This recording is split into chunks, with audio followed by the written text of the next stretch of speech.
When I was a young teenager, after a grilling session of cricket with the society gang where we used Mother Dairy cartons as wickets and one tip, one hand rules would be thoroughly contested, I had two options when I went back home. Either to spend time with my grandparents, which would entail Shakalaka Boom Boom, followed by Sonpari and Kasauti Zindagi Ki, or I could sit with my parents, who would be watching reruns of Full House, Friends, and Seinfeld. While I tried to imbibe the best of both worlds, one thing was extremely common in both rooms: the rage my grandfather would project for Mr. Bajaj and his devious ways, and my parents in another room hysterically laughing. I would wonder what was so special about what my parents were watching, both working professionals, that they always find themselves tuning into the same show and uncontrollably laughing. Slowly and steadily, I became more drawn towards the show that encompassed the part of your life where friends become family. My parents, who were coming back from their stressful days of work, would find solace and comfort with these strangers of New York.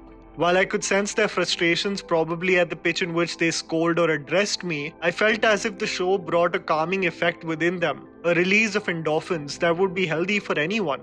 One of the most beautiful aspects about the show, and why I think it resonates with so many people all over the world, is because it really is about nothing but friends hanging out with one another, something the actors were aware of and understood on why it clicked. I have a pet peeve to address when it comes to the intellectual take of Friends that we see on many online forums today. Due to the success of the show, its rise to prominence, and most importantly, its relevance even after 17 years. I mean, for God's sake, it's in the top 10 list of streamed movies and shows on Netflix still. There is of course an analysis that will come with it. Many of the criticisms of a show like Friends includes the lack of inclusivity when it comes to representing stories of marginalized communities, its dumb and easy writing, and jokes that probably haven't aged well. Features that I just pointed out are probably consistent with every show that was globally prominent at that time. It doesn't mean that I discount or dismiss the criticism, but it's important to acknowledge how this show was celebrated. Whenever somebody spoke about Friends, they used adjectives like fun,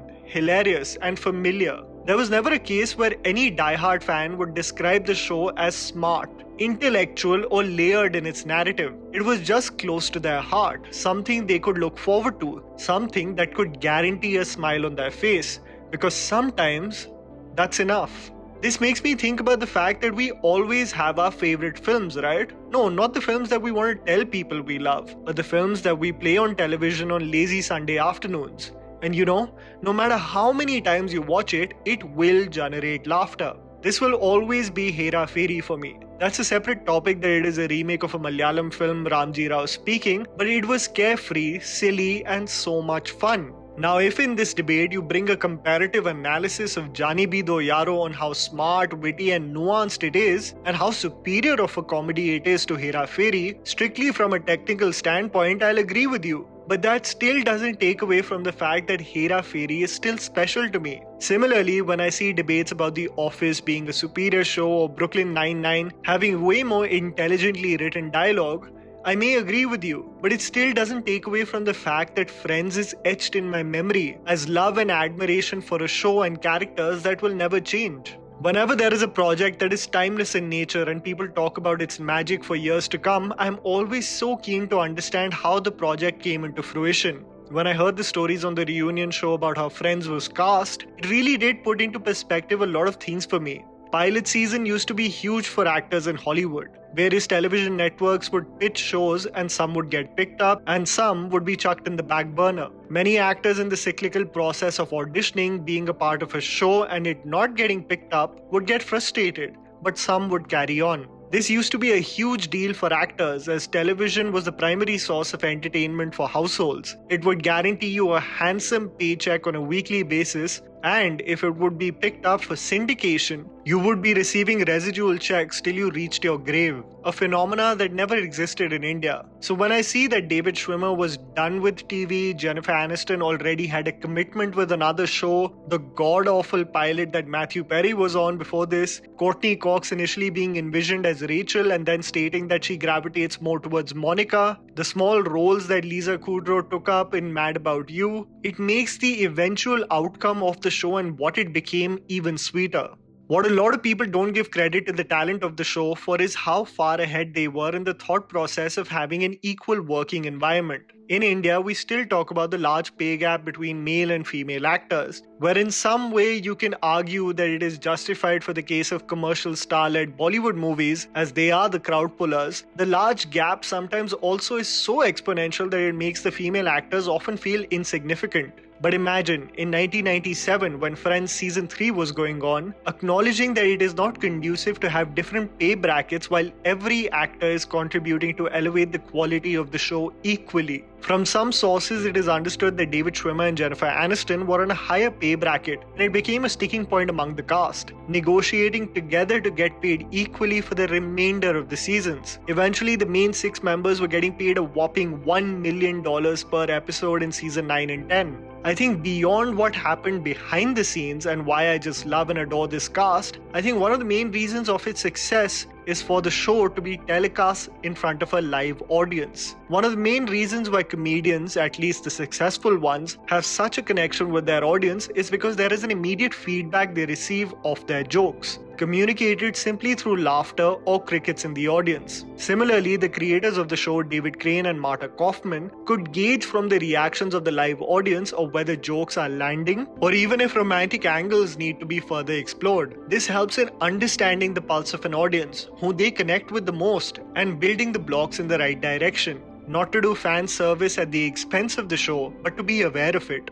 I think one of the main reasons why I connected with the show so much is because of the inane and almost blasé situations in which the characters were and how to elevate those sequences, which on paper might seem extremely basic. I can go on and on about some of my favorite episodes from the show. I mean, I know this show by heart, almost to an embarrassing level. But I'm not embarrassed actually. The current debate around which is the best show and how Friends is overrated remind me of? It reminds me about the debate regarding Goa. I started traveling to Goa since 2010, initially with family and then friends. The current debate revolving around that beautiful state now is that it is crowded with tourists, it's lost its essence, it's become too commercial, all the topic that hipsters want to cover. But it still doesn't take away from the fact that I have memories attached to that beautiful place, and it will always pull me back. I mean, if I really had to choose some of my favorite episodes, I think the one with the embryos and the apartment trade-off, or the one with the football or the Geller Cup, has to be the top of my list of some of my most enjoyable episodes. I revisit them quite often. The one with all the Thanksgivings also brings back crazy memories for the wacky flashbacks and hilarious sequences. I think I haven't had my jaw drop lower in the episode of the one with the red sweater. I mean, you get my point, right? I was obsessed. You tell me as well, what was your favorite moment or episode from the show in the comments below. The Friends reunion episode just made my heart happy. To see these faces after 17 years together on the same set really did make me happy cry. If some of you follow me on Instagram, you would have already seen me weeping. In a landscape where several production houses are doing live action remakes or spin-offs of iconic characters from our childhood, it was refreshing to know that the cast and the creators are on the same page, not to milk and generate a product just on the basis of nostalgia. Even diehard fans of Sex and the City would tell you that the greed to bank off of an already popular show got a little crazy when the sequel film came out, and we don't like to see our favorite characters in a movie that has just been made to capitalize on the popularity of a show. I mean, we all saw what happened to the spin-off of The Joey Show. It just didn't work. I respect the actors even more for just coming together rather than exploring their happy endings, which would have opened the Pandora's box of criticism on how this wasn't a good idea in the first place. Our memories of them are joyful and beautiful, and which shouldn't be tarnished. The same feeling I have for amazing Hindi music that we grew up with. Oh, I think it's too late for that. The most beautiful part about the show, more than the cast reminiscing and shedding happy tears of reuniting, was to see how many viewers from all over the globe communicated what this show meant to them. This might sound cheesy, but it was like rusk dipped into hot chai in the evening. The feeling of walking bare feet on the grass after an intense football game, or just the smell of mitti after it rains. It's known, familiar, and comforting. Universal feelings that humans crave for. And the show delivered each time. Get ready to be taken down memory lane and shed some happy tears when you watch the Friends reunion on ZEE5. And that was the video, guys. Write down in the comments below what you thought about the episode. Please don't forget to follow me on Instagram. The handle's right in front of you. Follow me at JammyPants4. Also, please support us by smashing the like button and subscribing to our channel for weekly content ahead. Thank you for watching.